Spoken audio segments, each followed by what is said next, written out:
അപ്പൊ മുത്തുമണികളെ എന്തൊക്കെ വിശേഷം? സുഖം തന്നെയല്ലേ? നിങ്ങൾക്ക് അറിയാലോ, വല്ലാത്ത ജാതി ഫ്രം കോഴിക്കോട്. ഇത് നാസർക്ക ഫ്രം കണ്ണൂര്. അപ്പൊ നമ്മളെ നാട്ടില് കോഴിക്കോട് ഒരുവിധം ആൾക്കാര്, കോഴിക്കോട് ആകട്ടെ, തിരുവനന്തപുരം ആകട്ടെ, കൊല്ലം ആകട്ടെ, തൃശ്ശൂർ ആകട്ടെ, പത്തനാപുരം ആകട്ടെ, ഏത് ജില്ലയിലാണെങ്കിലും വിവാഹത്തിന് ശേഷം പെണ്ണുങ്ങള് വരന്റെ വീട്ടിലേക്കാണ് ആദ്യരാത്രി കഴിക്കാൻ പോണത്. ഈ കണ്ണൂരില് ആണുങ്ങള് പെണ്ണിന്റെ നാട്ടിലേക്കാണ് ആദ്യരാത്രി കഴിക്കാൻ പോകുന്നത്. അത് എന്തുകൊണ്ടാണ് എന്നുള്ളത് നാസർക്ക ഇവിടെ പറയും. നാസർക്ക എന്തുകൊണ്ട് എങ്ങനെയാണ് അത്?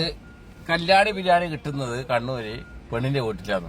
രാത്രി ആണിന്റെ വീട്ടില് കല്യാണ ബിരിയാണി ഉണ്ടാവില്ല, അത് കഴിഞ്ഞിട്ടുണ്ടാവും. കാരണം അവന്റെ ചങ്ങായിമാരിലും വന്നിട്ട് അടിച്ച് തീർത്തിട്ടുണ്ടാവും. കല്യാണ ലഗോൺ ബിരിയാണി രാത്രി കോയെല്ലാം പൊരിച്ച് നല്ല മുട്ടമാലയിൽ ഉണ്ടാക്കി അടിപൊളിയായിട്ട് ലഗോൺ ബിരിയാണി. മുട്ടമാല എന്ന് പറഞ്ഞാൽ അല്ലല്ല, 5 പവന്റെ മാലിന്റെ മുട്ട. അതായത് നിങ്ങൾക്ക് കണ്ണൂരിന്റെ സ്നേഹം അറിയില്ല.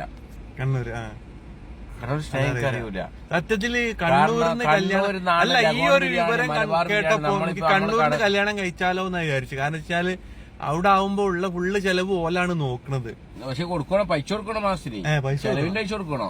അങ്ങനെ ഉണ്ടോ? ഒരു 10,000 വെച്ചിട്ട് മാസം ചെലവിന് കൊടുക്കണോ? അല്ലെങ്കിൽ അമ്മോച്ചന്റെ തനിക്കോണം നീ മനസ്സിലാക്കും. അപ്പൊ അതുകൊണ്ടാണ് കണ്ണൂര് വരന് വധുവിന്റെ വീട്ടിലേക്ക് പോയിട്ട് അതിരാത്രി നടത്തുന്നത്. പക്ഷെ എന്താ പറയാ, അത് ഒരു ചടപ്പുള്ള കാര്യല്ലേ? നമ്മൾ അതിരാത്രി വധുവിന്റെ വീട്ടിലാവുമ്പോ അങ്ങനെയൊന്നുമില്ലല്ലേ? അങ്ങനത്തെ ചടപ്പിന്റെ ആവശ്യം മനസ്സിലാക്കണ്ടെന്നറിയോ? അങ്ങനെ ചടപ്പിച്ച എന്ത് ചടപ്പായാലും ചുടുപ്പായാലും മനസ്സിലാക്കണ്ടെന്നറിയോ? നമുക്ക്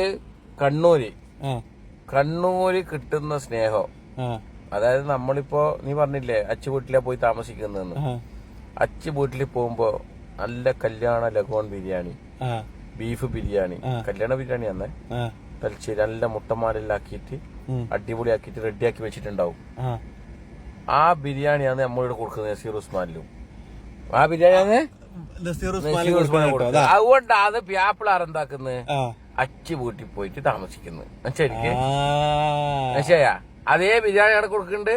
കല്യാണ ബിരിയാണി തിന്നാൻ വേണ്ടിട്ടാണ് അച്ചു വീട്ടിൽ പോയി താമസിക്കുന്നത്. അതേ ബിരിയാണി നസീർ ഉസ്മാനിൽ കൊടുക്കുന്നത്. മനസ്സിലാക്കി? അപ്പൊ എല്ലാവരും അച്ചു വീട്ടിൽ പോയി താമസിക്കണ തലശ്ശേരിക്കാര് സ്പെഷ്യൽ ബിരിയാണി കഴിക്കണമെന്നുണ്ടെങ്കിൽ അവിടെ ചെന്നിട്ട് ഒന്നെങ്കിൽ നാട്ടില്, ഇല്ലെങ്കിൽ ഇതാ നമ്മളെ നസീർ ഉസ്മാൻ റെസ്റ്റോറന്റിലേക്ക് പോന്നോളി. അപ്പൊ എല്ലാരും എന്താ പറയാ, തലശ്ശേരി കല്യാണ ബിരിയാണി കഴിക്കാൻ വേണ്ടി പോന്നോളി. ഇങ്ങോട്ട് പോന്നോളി നമ്മളെ വീട്ടില് കല്യാണ ബിരിയാണി.